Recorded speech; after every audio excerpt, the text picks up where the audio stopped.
Selamat sore Bapak dan Ibu, berjumpa kembali dengan saya di dalam acara PA Online.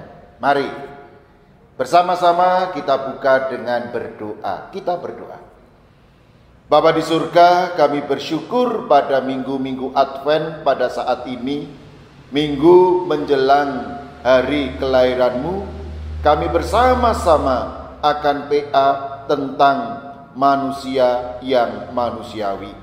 Berkati kami Tuhan, agar kami boleh meneladani Engkau, di mana Engkau menjadi manusia bagi kehidupan kami. Di dalam nama Tuhan Yesus kami berdoa. Amin.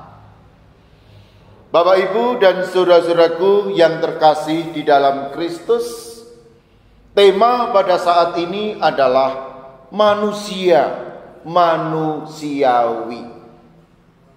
Ada sebuah buku yang ditulis oleh Andar Ismail, Selamat Mewaris. Andar Ismail membagi manusia ke dalam 3 bagian. Yang pertama adalah Homo homini lupus, yang kedua adalah Homo homini angelos, dan yang ketiga adalah Homo homini homo. Andar Ismail mengatakan, Homo homini lupus adalah manusia menjadi serigala atas sesama. Manusia demikian jahat, demikian menindas dan membunuh sesama.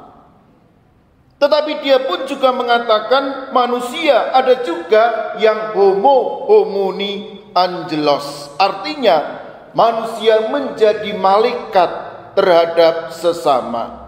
Dia membantu sesama, dia mengagungkan sesama, bahkan kadangkala dia menganggap dirinya yang terbaik dan sesamanya adalah yang berdosa.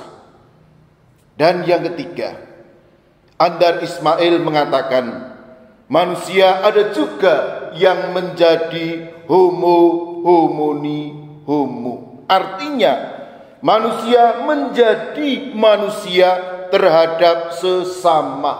Manusia peduli terhadap sesama. Manusia yang manusiawi. Dari 3 golongan tersebut, di manakah posisi kita?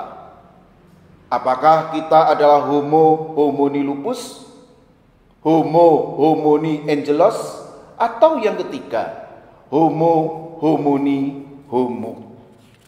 Saudara, fakta yang ada dalam kehidupan kita, kadang-kala ada juga orang yang menjadi Homo homini lupus.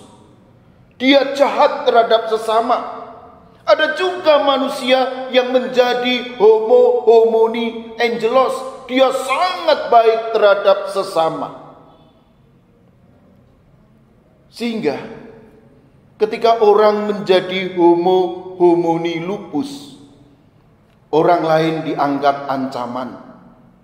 Demikian juga ketika dia menjadi homo homini angelos, dia merendahkan sesamanya. Bagaimana kitab suci berbicara tentang manusia? Natal yang adalah inkarnasi Allah. Allah di dalam diri Yesus hadir sebagai manusia yang manusiawi. Hal ini diungkapkan oleh Filipi 2 ayat 5 dan 7. Hendaklah kamu dalam hidupmu bersama menaruh pikiran dan perasaan yang terdapat juga dalam Kristus Yesus, yang walaupun dalam rupa Allah tidak menganggap kesetaraannya dengan Allah sebagai milik yang harus dipertahankan, melainkan telah mengosongkan dirinya dan mengambil rupa seorang hamba dan menjadi sama dengan manusia. Lewat ayat ini kita diingatkan bagaimana Allah meneladani kita. Dia hadir di tengah-tengah kita. Memang benar saudara, teks dalam Filipi tadi berbicara tentang tekanan eksternal sekaligus konflik internal di dalam jemaat Filipi, yaitu tentang egoisme. Itulah sebabnya Rasul Paulus menasihati, menegaskan bahwa hakikat manusia adalah homo socius. Manusia adalah makhluk sosial. Artinya, manusia tidak dapat terlepas dari sesamanya. Hidupmu bersama, itulah yang ditulis oleh Paulus. Jemaat Tuhan, Paulus dalam Filipi juga mengatakan, dia menemukan pemahaman siapakah Kristus. Kristus yang mau mengosongkan diri, atau dalam bahasa lain adalah Kristus yang kenosis. Kenosis tidak dipahami sebagai menjadi kosong atau kehilangan keilahian. Kehadiran Yesus sebagai manusia tidak mengurangi apa yang dimilikinya, termasuk keilahiannya.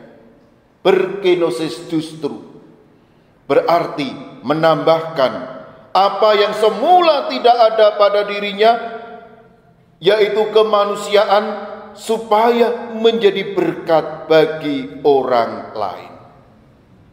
Sebagai murid Yesus yang berusaha berjiwa seperti Yesus, maka kita perlu belajar berkenosis sehingga kita menjadi manusia yang manusiawi. Yesus memang hadir sebagai manusia, adalah Yesus yang sangat manusiawi. Hal ini ditandai dengan catatan Injil menyebutkan Yesus sering tergerak hatinya berbelas kasih dari kata rahamanut, rahman, ataupun juga rahim, yang sangat dekat dengan kata rahim. Pada rahim itulah anak hadir dalam cinta manusia. Demikianlah ikon ibu dan anak merupakan ekspresi model cinta kasih yang sejati, tulus, tanpa pamrih, dan bersedia berkorban. Itulah yang dilakukan oleh Yesus sepanjang hidupnya sebagai manusia. Dia adalah Allah yang hadir. Dia adalah Allah yang manusiawi. Dia adalah Allah yang tergerak hatinya. Untuk itu, sudah sepantasnya pada saat kita merayakan Natal di tengah-tengah pandemi, kita merayakan dalam wujud kehadiran kita bagi sesama yang kanan kiri kita, bahkan kita juga menderita penderitaan yang sama, yaitu terancam oleh pandemi. Itulah sebabnya saudara, mari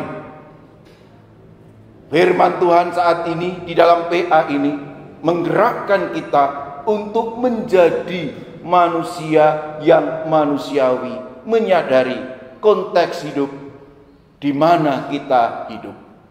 Amin. Saudaraku, kita bersama-sama akan berdiskusi, tetapi sebelumnya saya dan keluarga saya mengucapkan selamat Natal bagi saudara. Selamat Natal, merayakan Natal dalam kondisi yang khusus. Tetapi ingat, Allah telah menjadi manusia, Dia peduli terhadap kita. Selamat Natal bagi semuanya. Mari kita berdiskusi.